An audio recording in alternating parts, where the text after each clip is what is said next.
how to use two accounts on WhatsApp.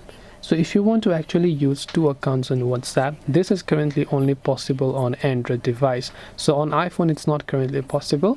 Make sure your WhatsApp is updated to the latest version, and once you've done that, you can simply open up WhatsApp application.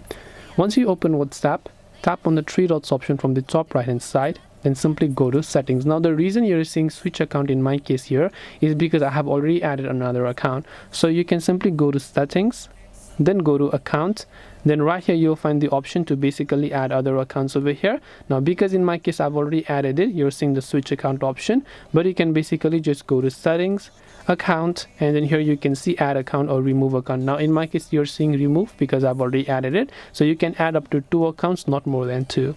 So this way you will be able to go ahead and then basically use two accounts on WhatsApp. Hope this video helped you. If you have got any more questions, feel free to leave them down below. Thank you for watching and see you soon in the next video.